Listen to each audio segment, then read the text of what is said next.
Hello, Hey, friends. Welcome to Somewhat Useful. My name is Will Myers, and I'm Christy Price. and on this show, we'll be discussing the topics shaping the world of digital entrepreneurship and tackling questions about Squarespace and web design. We're figuring this world out one website at a time, and hope you find this somewhat useful. Somewhat useful. Christy, we're live. I even Yeah, butchered so that intro a little bit.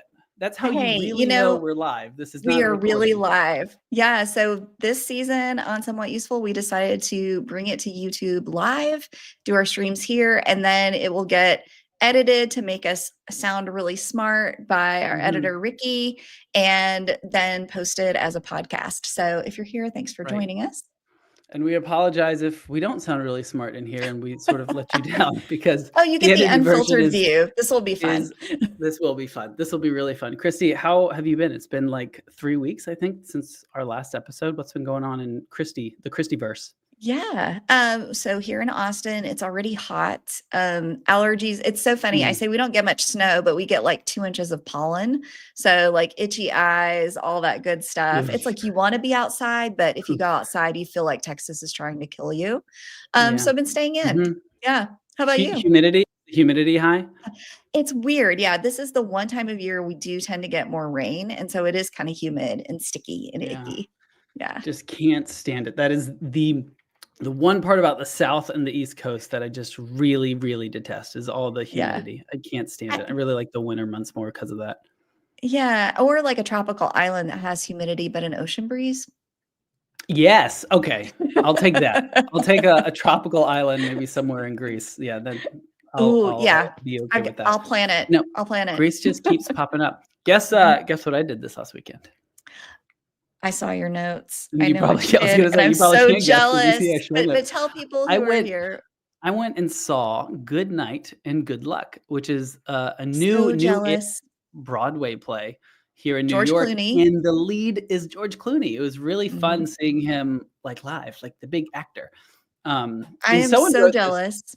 and I fully agree with it. George Clooney is the one person that you can dye his hair like fully black, and he looks older.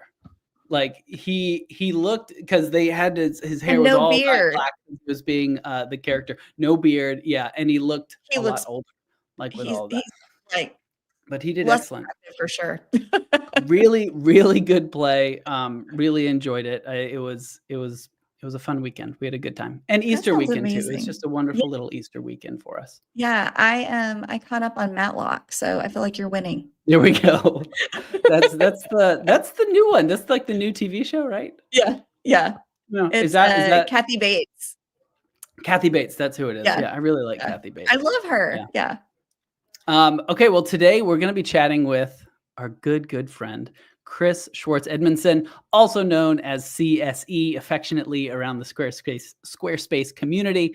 We're going to be talking all things CSS, web design, growing a business, content marketing, maybe even a little Formula One. We might dip into that a little bit.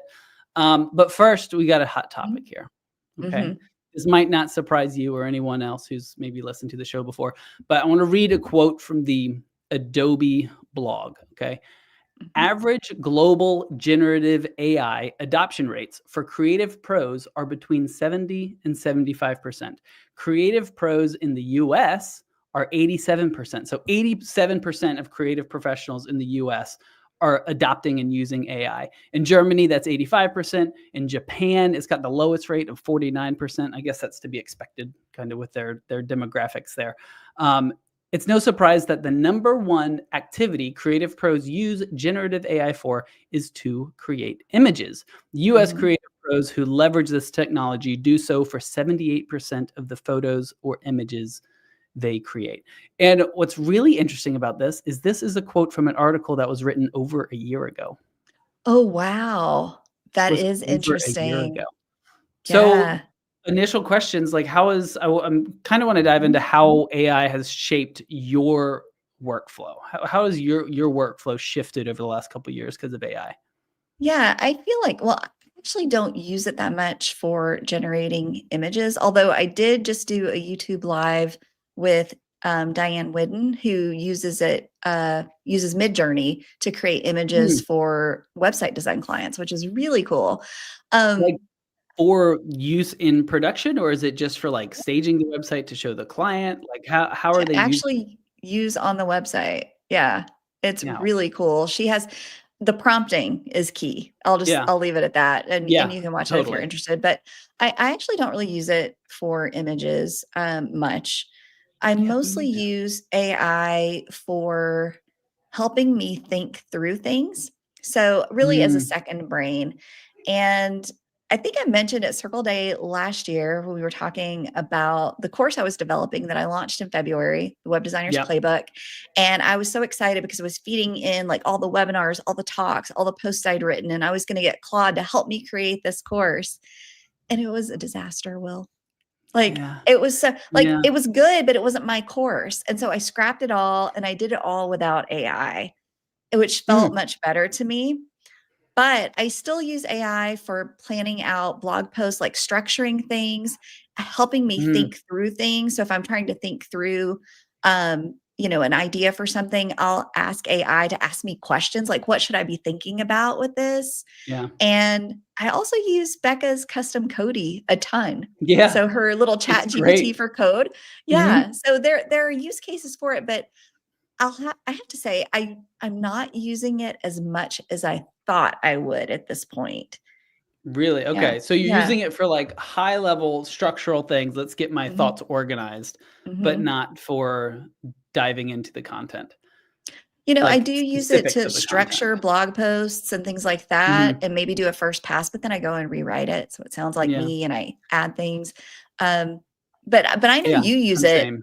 way more than I do. I use it a ton for code, Yeah. ton for code. But just sticking with the writing part of it, I Mhm. have found it helpful. I use it sort of on the other end of that spectrum. It seems like it's AI is useful at the very front end just to like Mhm. ideate and get some new ideas. Yes. But then I do the middle of it, the middle chunk of Mhm. it. And then there's also this part at the very end where it's like, help me rephrase this idea. Like, what's a better way? Yeah. How can I shorten this sentence? How can I make Mhm. this more concise? I've used that Mhm. a number of times in my newsletter, but it's never written a piece of my newsletter either. That's still very Yeah. personal to me, I and I haven't don't really noticed want to. any M dashes in your newsletters, so, No M dashes, no delves. I know it's right. these are Let's becoming big delve tells. into that. Yeah. Let's delve into Yeah. that dash dash. Yeah, and with coding, I'm using it all the time. I use Cursor, and that is just an I don't know insanely powerful Cursor. coding tool. Oh, It's cool. honestly, it's not. I would not recommend it for just like building Squarespace websites. It's much more for Okay. like building applications or some other technical stuff. Gotcha. Um, Gotcha. but it's a fantastic tool, and it's because you're writing the code and then you have Mhm. AI right there, and you can just like Mhm. reference it, and it can look exactly at your context. I've found that to be really helpful, but I have not used it for image generation either. That does seem Yeah. to be. I was surprised by that number. Actually, we both did it. We played around with it with our dogs early on. I remember you had like Vivi in the Yes, astronaut the thing, and I had Bela the vacuuming. So yeah, yeah. that's true. Yeah, it's fun and cute for those, Yeah. but it's more just like, hey, here's a photo, and just Yeah. like share it with Ren or something. It's not. Yeah. I haven't I don't think I've used like an AI photo, and no, I did one. I did one actually. I in my newsletter, I wanted to talk about a word. It was a German word, and I Oh, forget what it is. uh-huh. Morgenmuffel. I think it was Morgenmuffel, like a morning grouch. I just love that word. But I Morgan used Muffle. AI to create a snapshot of Morgenmuffel in the dictionary. And it was I was pretty impressed with it. That's Um, cool. but Yeah. I'm gonna move us on a little bit just so we can Mhm. get to our special guest, Chris. Yeah. Well, should So we let's should talk we about talk about Squarespace AI. Squarespace? Yeah. Yeah, So yeah. I think there are Where's three Squarespace using AI? Yeah. so there are three places, right? So there's the inside the text block, there's the little lightning bolt you can press, which I've not Mhm, gotten great results with. Like I tend to just ignore that. And it mhm. helps you write your Yeah. content, but not loving that one. The one I do think has a lot of great potential is the new one that they just rolled out for SEO descriptions and image alt Mm, tag descriptions. I've played mhm. around with that. It definitely like this is definitely their first iteration on it. Somebody wrote me and they're like, I started using it and then I went out and I came back and it won't let me edit anything. And I'm like, yeah, I guess they're still working on it. But so if you use it, in the image continue descriptions? on. Yeah. Oh, wow. So it does all the alt text for you and they're really good. Like they're good descriptions. So I think that's pretty cool. And Interesting. then Okay. the third, which I think is kind of the elephant in the room, right, is Blueprint AI. This is instead of starting with a template, you can start with Blueprint AI to generate a website, which as far as I can tell is like 100% Blueprint and 0% AI. Yeah. Yeah. And that just made me think of the other one. There's the stock photos AI. Oh, the AI Um, backgrounds. the AI backgrounds. And it's, I don't know, like I get That Squarespace was a needs to swing and throw a AI miss. into some things. Yeah. So I like I find the backgrounds helpful for someone who's designing a bunch of like templated plugin websites and I just need to use Mhm. something. But Yeah. just the like calling them AI is like a little weird because it's like maybe Yeah. you used AI to generate them, but I don't know. Yeah. But I've kind of found them helpful. But same thing with Blueprint, like not really seeing where AI fits into this. Yeah. But it's kind of a helpful tool. It is like It's going a through very it and then it helpful just tool, but building. yeah, the name is just like a little off. And It does feel maybe like they'll you're add AI to it at some point. And yeah, that would be maybe it's really coming cool. down. Maybe Yeah. it's coming down the pipe. Okay, Christy, Uh-huh. really excited for our sponsor this season. We have a new Me sponsor. too. Me This too. is Me a good too. one. Two people, a whole family of people that we just love and respect. Why don't you take it away? Yeah. So our sponsor of the season is Square Kicker. And it sounds so much better when it's not in an American accent, but I'm gonna Square kicker. pronounce it Square Kicker, so much nicer, but I'm American, sorry. And I'll just do our first sponsor read here. So, want to deliver exceptional Squarespace websites faster? Explore the Squarespace template store. Squarespace. See, this is like when it's live, you This can't is go live. back and fix it. Nothing we could go back. Yeah. Yeah. Want to deliver exceptional Squarespace websites faster? Explore the Square Kicker template store, premium designs built for designers like you. Each template serves as a customizable foundation, reducing design time while maintaining the unique touch your clients expect. Visit squarekicker.com to learn about scaling your business with templates and get 15% off all Square Kicker products with code SOMEWHAT15 today. Created by Squarespace expert designers from around the world, these templates install with just a few clicks and are fully customizable for each client's unique needs. Each template features stunning Square Kicker animations, which you can customize with a Pro extension included in your purchase. With dedicated 5-star support, hey Shannon, you'll deliver standout websites while growing your design business. Square kicker. And Shannon, Square he's a Kicker is good a lot man. of fun. I know. I feel like It I is. always talk with Shannon when I have a support question. Really nice guy. He's a good guy. Okay, so let's jump into our tips really quick. A couple Mhm, new Squarespace features, things we want to mention before we move on. mhm. Mine is QR codes. QR codes were dropped into pages. You just edit a page, toggle on the little QR code button, and boom, you get an image of a QR code. You can download that image. You can put it on like a menu if it's a restaurant. You can link to a specific page on your website if you're printing out a brochure. Not exactly sure what. But it's really cool that this is baked right into the product. I would love a way to like create short links and do Mhm, if I'm now just moving past I love this and now mhm, this is what I want more. mhm. I would love a way to create short links and then create QR codes with those short links because often I would want to redirect things.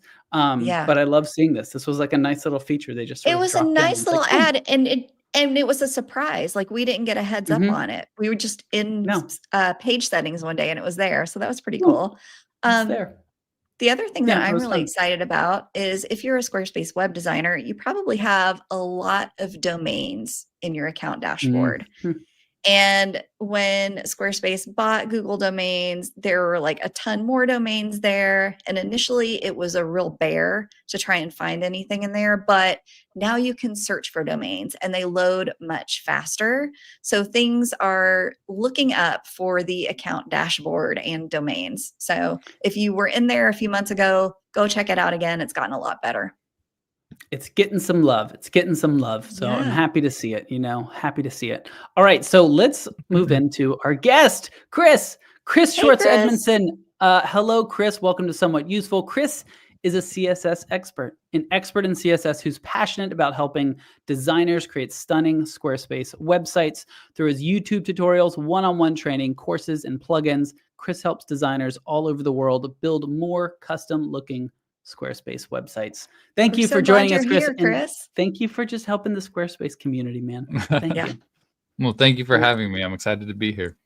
Yeah. Absolutely. Well, just in case people haven't met you, I would love for you to tell us a little bit about the CSE origin story with Squarespace and coding. So how did you get started with Squarespace and coding, and how did you get to where you are today?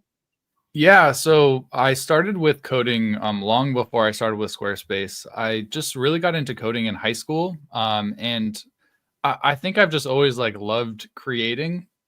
Like when I was a kid, I remember my dad got like one of the early smartphones, and I like had my Legos, Yeah. and I would just like make little movies by like taking a picture and then moving the Lego, and then like taking a picture and then moving the Lego and taking a picture. So it was like really early stop motion, and then I would just love like that. flip through the phone really fast.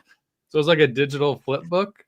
So I feel That's like so I've just cool. always loved creating, and then I discovered coding, and it was like a way that I could, write stuff on the computer and have this thing appear that I created. So like in Yeah. high school, I just sort of like discovered this thing and really loved it. And I just like learned it for free in my spare time, just like watching YouTube videos. I So feel yeah, like Legos is a great entry point into coding. Legos is just I was a huge Lego kid. Still love yes, Legos. they're amazing. Yeah, don't Mhm. knock Legos. That's awesome. Well, how did you move from coding into Squarespace? Yeah, so I was just like on my local computer, like in Notepad. I was, like designing websites just locally, like, coding wow. out full Yeah. websites. Mhm. And I didn't know how to host them. I didn't know how to get a domain name, but I was just learning like the skill of creating websites. Mhm. So like that was in high school, and then in college, on the side, I started doing digital art for this company that was based in Oakland, and I was going to school in the Bay Area. So it was a good sort of like remote work that I could do. They were Mhm. like this architecture firm, and so I would do Photoshop mockups of their product in different spaces. And so I just had this whole like portfolio of digital mockups that I wanted to put online. And so I was looking into like, okay, I know how to build a website, but I don't know how to like host it or get a domain name. So like, what is this thing that I could use to actually put my stuff online? And then Mhm. that's how I discovered Squarespace. And one of the selling points was for me was that you could customize it with like the custom CSS and code Yeah. injection. So it felt like this Mhm. really awesome way that I could get stuff online very easily, and then Mhm. also use all of the skills that I had developed. Totally. Yeah, all that networking stuff is really the pain point. I feel like with a lot of the people who like building these things, because it's just Mhm. it is a total black box getting a website up online. And it was really nice Yeah. seeing Squarespace handle that. Yeah. It Well, makes it so easy. how did you translate that into now a business? Like what does your business look like today? Yeah, so I created my like website on Squarespace to show off my digital mock-ups that I was doing, and I Mhm. really enjoyed the process of doing that. Like there was so much like tinkering that I was doing. There was so much Yeah. customization with CSS. Like that was back on the Brine template in Squarespace 7.0, and there's no way to do Mhm. a fixed header. So like I was just using custom CSS to make a Mhm. fixed header, so it would, stick to the top of the Mm. window as you scroll. And I Yeah. like hadn't really seen that done anywhere. Um, so fast forward a little bit, I'm now working at my first job after college at a marketing agency, and I was just like loathing getting up for work every day. Like this job was just not for me. So pretty much as soon I think as I we've all started been there. Yeah. Oh yeah. yeah. So pretty much as soon as I started it, I knew that I was not going to be there for a very long time, and just wanted to like save up as much money as I could to leave. Mhm. And Right. because I just had this love for web design, I was like, okay, I think that's the thing that I'm going to do once I save up enough money to finally leave. And so Yeah. that's what I did. So I worked there for like a year and a half, and then I just like cold turkey quit my job. I had no clients, no leads, no anything. That's a leap of yeah. faith. Really? That's so cool. Wow. Yeah, this was again like a year and a half probably after I graduated college. So I was living in the Bay Area with 6 people in one house, and that's how we could afford the Bay Very Area. cheap. As one does, yeah. Yeah. That's Yeah. what it does. But Yeah. like my expenses were super low. I didn't have a lot of like responsibilities necessarily financially. So this felt like, you know, there was a ton of thought that went into this. It's not like I was, Yeah. you know, Right, one just day at work, willy-nilly. I'm like, I'm done and I'm leaving. You know, there was a lot of had planning a that went plan. into it. And it just felt like this was the right decision for me at the right time too. Now, Where as you were kind of creating this business, you mentioned you figured out the code for Bedford. Were you at this point blogging or doing any kind of video content about the things that you were figuring out? Yeah, so I quit my job, and then I was just sort of twiddling my thumbs because I didn't have any like clients or leads or anything. So I just started my YouTube channel, and I was like, I'm doing these really kind of fun, cool customizations on my own portfolio site. I'm just going to make some videos about how I'm doing this, because I'm sure other people, you know, fixed headers were like all the rage at that time. So I was like, I'm just going to make a video about this. And so that's kind of how I got started. That's how I got my first clients, actually, was they kind of found me through my YouTube tutorials that I was customizing Squarespace, and they were looking to do that thing, but also a couple other things. And so then they were able to hire me through that. Nice. So is your business like mostly the customizing websites that are already up there, or is it working with clients to fully develop websites? Yeah, correct. Now, so I started out thinking that I was going to be doing full web designs, but because I started my YouTube channel so specifically about customizing websites, it just sort of evolved in that direction. And so I was like, I love this direction. Let's take it in this direction. So most of the work that I do now is customizing websites for either other web designers that have their client sites, or for people that are building their own websites that just need a little bit of customization. So I'm curious if you're willing to share, like, in terms of buckets of income or percentages, like, does a lot come from YouTube? Does it come from affiliate marketing? Does it come from customization or full builds? I'm really curious about how you can kind of lean into each of those as you need to. Yeah, that was a huge part of sort of like growing my business, was diversifying the income. So I would say to anyone watching or listening, if you only have one source of income, think about how you can multiply that. So yeah, primarily probably like 60% of my income is client work. So I'm still pretty dominantly customizing for people. And then I have an online course, really. And I don't really like advertise that. I don't know. I get a little like self-conscious when it comes to marketing and stuff. So I don't. Totally. It's hard. It's hard. Yeah. It's so hard. It's really hard. Is this your CSS course?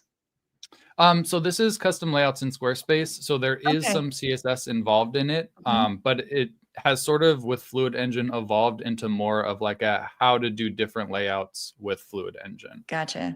But I do dive into a little bit of CSS in there. So you've got. So I don't do a lot of marketing for it. I just sort of like put it in the link in the video descriptions, and if people come across it, then awesome. So there's like a little piece of digital products. There's your client work, and then I'm assuming something from YouTube. Yeah, just a tiny little bit from YouTube. You know, I get the ad revenue. Primarily, YouTube for me is more of like a lead engine, in that like if I put out helpful content, I figure people are going to come across it and then want to hire me for things. So Yeah. I don't necessarily do YouTube for like the ad revenue necessarily, because it is Mm-hmm. such a small portion for me. But it really is super helpful to help, the leads coming in. Yeah. For And then lead I generation. also, under like the digital umbrella with courses, I also sell plugins.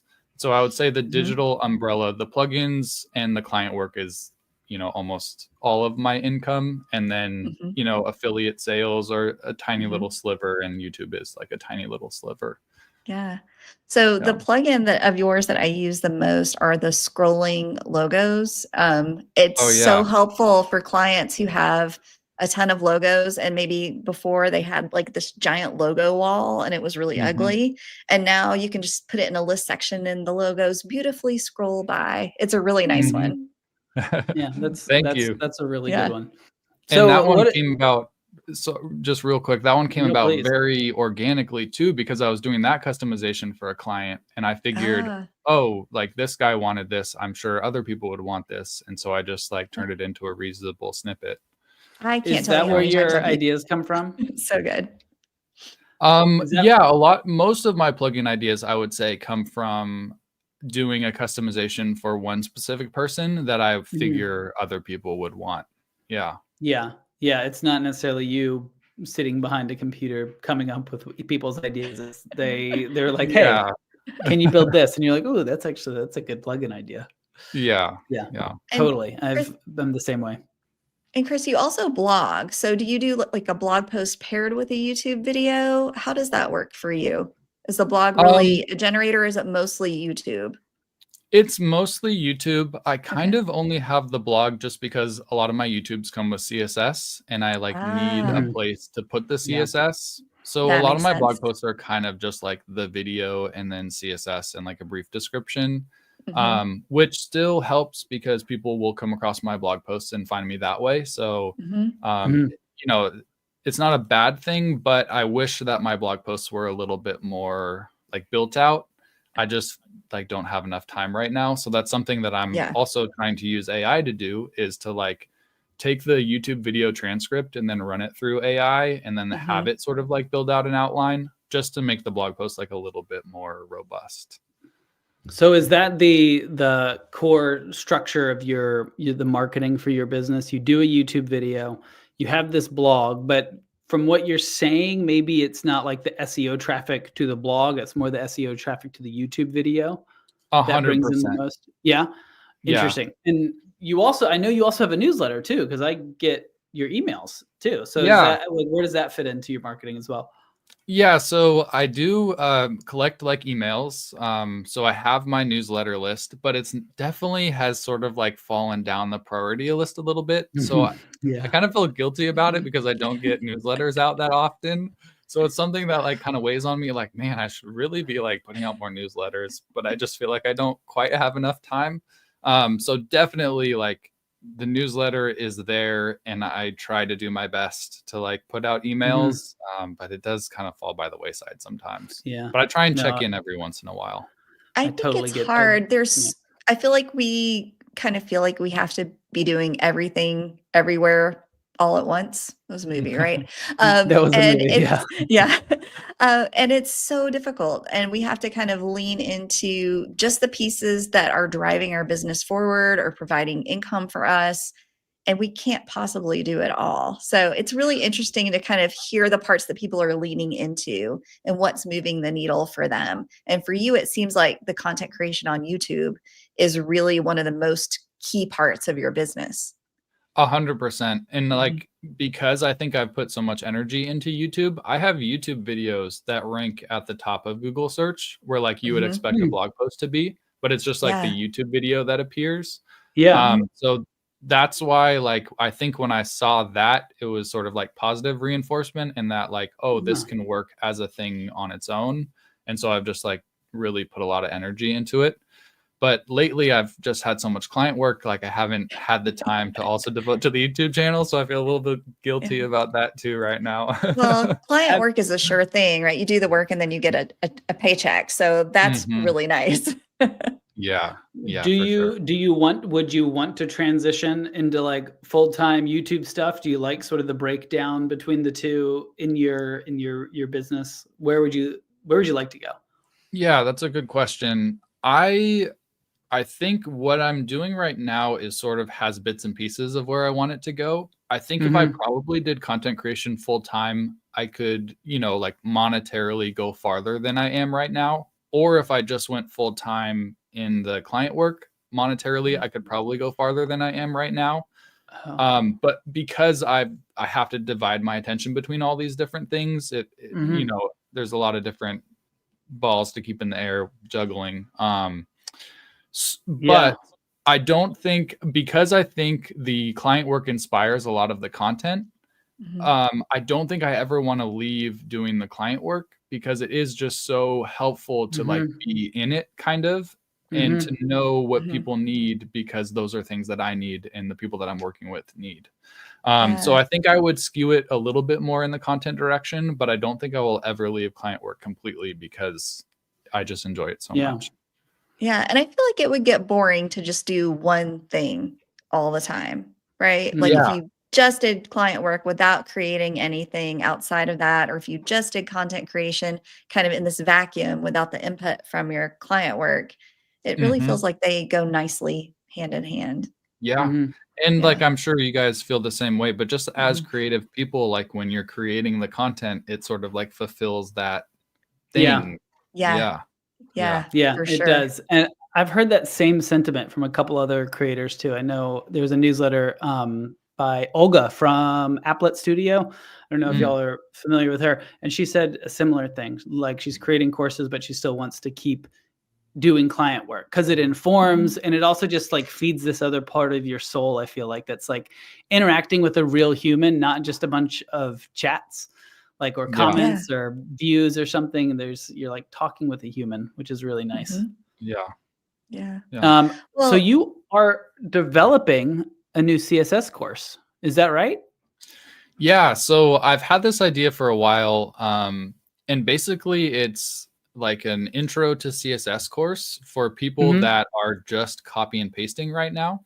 mhm. So I remember my sort of learning through high school, where you go from like literally not knowing anything to now like feeling like you speak this language, and it's like Yeah. so powerful. Yeah. So Yeah. I'm Yeah, it's looking to fun. take people from that place of like I can copy and paste, and I sort of understand some things, but then take them Mhm. from that place to a place of like understanding.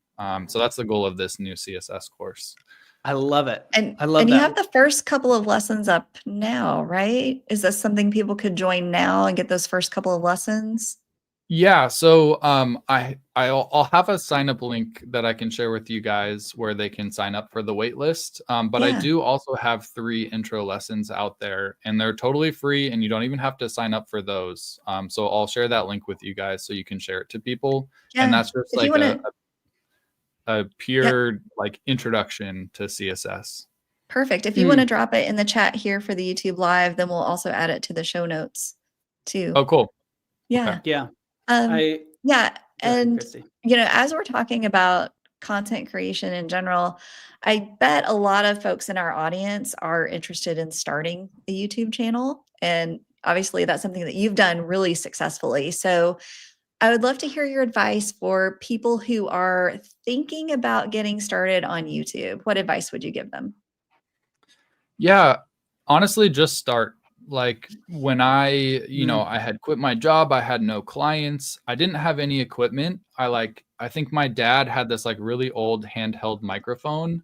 So like I think it was like this just little dinky USB microphone, and I had my laptop, and that's the only gear that I had. And so I would screen share my Mhm. screen, and I would talk into this little like dinky microphone, and those were my first videos on YouTube. And like Uh-huh. Yeah. my first fixed header CSS tutorial, that's how I did it. Yeah. And And I people just loved kept it. doing that. Mhm. Yeah, exactly. Yeah. So I just kept doing that. And over time, you slowly upgrade your equipment, and after Mhm. years, it looks a little better, it sounds a little better. But in the beginning, Mhm. you just have to start. And like once you sort of like flex that muscle, strengthen that muscle of just Mhm. doing it and doing it and doing it, then you can worry about how good or how it looks and how it sounds over time. And this is something that Will and I have talked a lot about too. It's just that, one, letting go of perfectionism, because that's going to prevent you from actually getting things done. And two, you said just keep doing it, right? So the people that are successful are the people that are willing to just keep posting videos for those first 10, 12, 15 months when nobody's coming to their channel. And then, one day the world shows up. Yeah. Just like shooting them out into the abyss. And you're like, I hope that was helpful. Oh yeah. I don't know. We'll see. Even like still when I release videos, I have no idea if it's going to resonate with people. I really hope it does. So I feel like I'm still sort of like flexing that muscle of, okay, like just keep doing it. I hope this is helpful. Yeah. Totally agree. You're never gonna like get over that feeling of like, okay, this is gonna be good. This is gonna be good. You're always just like, well, we'll throw it out there because there are some videos that you're like, how is that getting so many views? And some videos you're like, how isn't that getting so many views? Like, 100%. And it's just it's totally up to like the algorithm and just other people and other stuff. Like just start. That's some of the best advice for just I think anything in your life is just start. You just jump in. Okay, we were talking about AI and AI tools and stuff earlier. I'm curious to hear what's in your AI stack these days.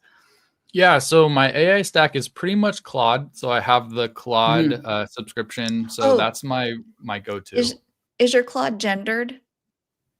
Like, do you think of Claude as a he or her or they? Because mine is a she.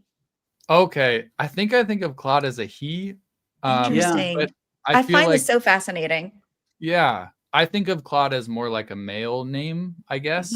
And so that's why maybe I assign the gender. I don't know. Mine is kind of a surly French virtual assistant. He takes a lot of smoke breaks. Yeah. Yes, that's good. That's really interesting. Yeah, love Claude. Love Claude. What else do you use, Chris? So and how do you use it? Yeah, so I use it a lot for like plugin like development and ideation. So it's just super helpful for that. Also very high level stuff like you guys were talking about earlier for like planning, running, just any like concept too, I'll run by it. The blog post thing that I mentioned earlier, how you can throw in a YouTube transcript and it like puts out an outline. That's super awesome. I got into Cursor a little bit. Which is like a AI built into like a coding platform, I guess, VS Code. Coding environment. And so I was using that a little bit just to kind of like dabble in more full stack development, but it just felt a little bit outside of what I'm ready to tackle right now. So I'm very happy just using Claude for like JavaScript and that sort of thing. It's really overbuilt for a lot of Squarespace stuff too. Yeah, for sure. Totally. Yeah, there's Chris, a lot going on in AI. There is. We've got some lightning round questions for you in just a minute, but let's go ahead and take another sponsor break and give another shout out to SquareKicker. All right. So if you are just joining us, this is Somewhat Useful, a podcast about creative entrepreneurship, mostly around Squarespace web designers.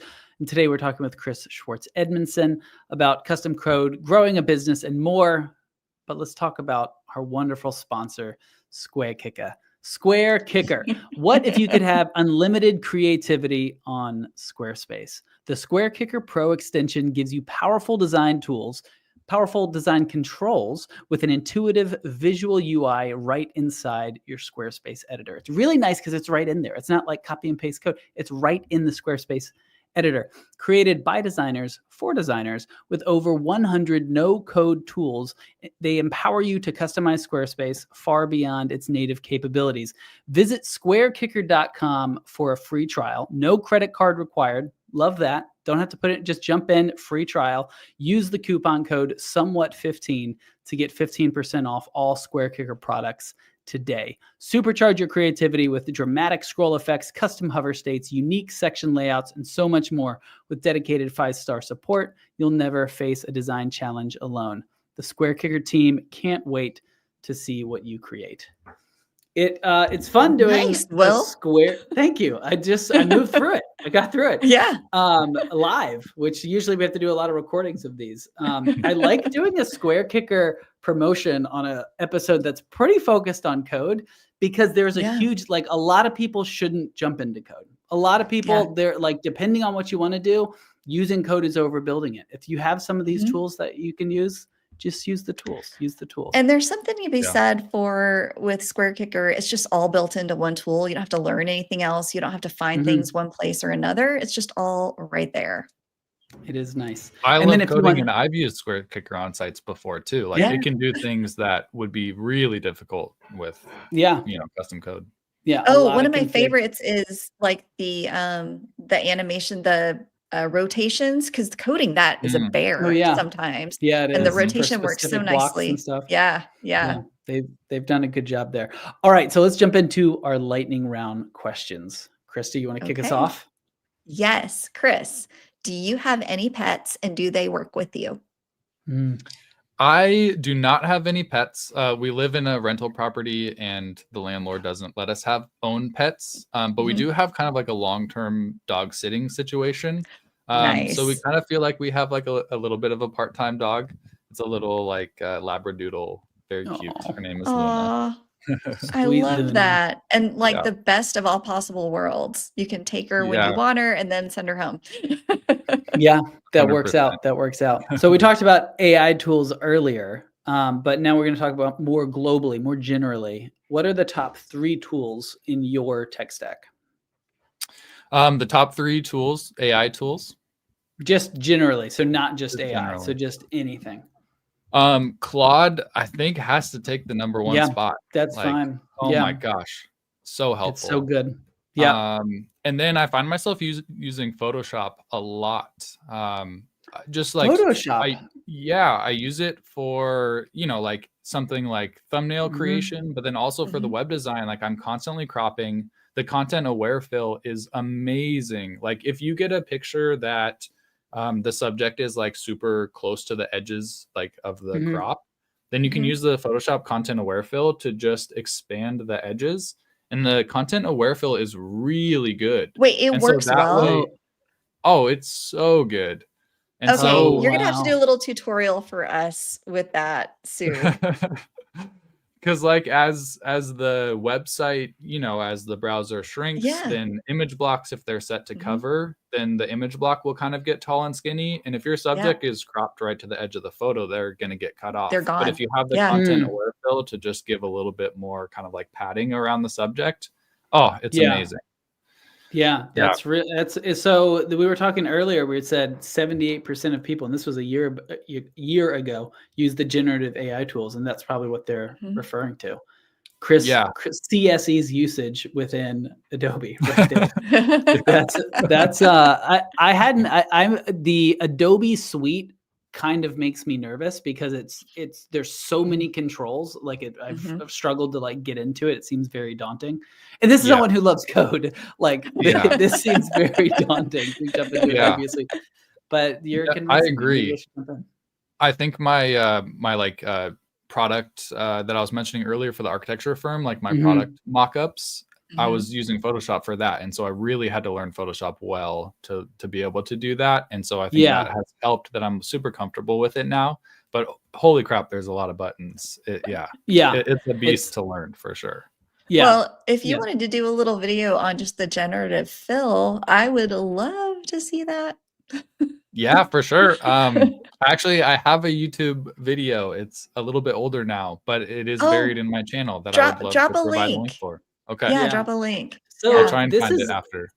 This is back to our. We're just riffing now. Back to our talk about YouTube and creating YouTube videos. This is another really interesting thing I've noticed, because I'll go on YouTube. I have an idea for a video, and I'm like, oh, I should create that, and then I'm like, oh, this person's the video's already out there.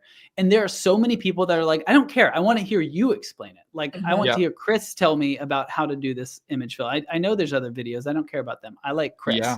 Yeah. And that has surprised me to see how much of that is out there. And that can be like a limiting belief too. Like, oh, there's already people doing this, so I can't do it. But Absolutely not. Like, no, you No. do it your way, and people Yep. might connect with the way that you do it. Yeah. Totally. Yeah. Yeah. Like there's so many different preconceived notions you come into it as you're teaching something. So yeah, good point. Yeah. All right, last question, Christy. You ready? Yeah. What's the best advice you've ever received? Whoa. Yeah, we're going deep. We're going deep. Yeah, that is deep. I think, I don't know that it's the best, but it's something that pops into my mind right now. And it's that what gets you here won't get you there. And I think that's something that I think about a lot. It's just really interesting to think about, because you can.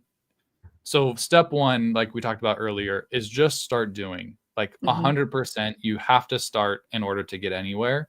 But then you can kind of get into this cycle where it's like, oh, I've been doing this thing. Like, why aren't my results any different?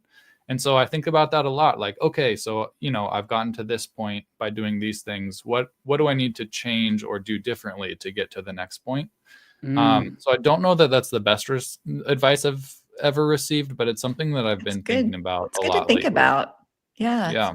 It's very thought provoking. I like that. I think it's my business mentor, I think he said like a similar thing, but just in a different way. He said, as in entrepreneurship, you create messes and then you clean them up. And that's how it works. You got to be okay making a mess and then you go clean it up. And that's how it works. And I think it's the same thing. Like you build a business and then you almost get nervous to change anything. Because you're like, okay, this was working for me, but then you just get stuck in a rut and you got to constantly be shaking it up. Yeah. It's really good advice. And that's part of the fun, part of the journey. That is right. Exactly. That if you can get out of the scariness of it and just think of it as fun, like it can be really exciting. Just like making stuff up. Let's do a live podcast on YouTube and just see how it goes. See how that goes. Right. Look how great. Hey, this has been a blast. It's been really fun. It has. Well, Chris, where can people find you online? Yeah, so the easiest way is Schwartz-Edmiston.com. If you can spell it, that's my website. So pretty much everything goes on my website or my YouTube channel, which is at SE Web Design. That's easier to spell. Much easier, yeah.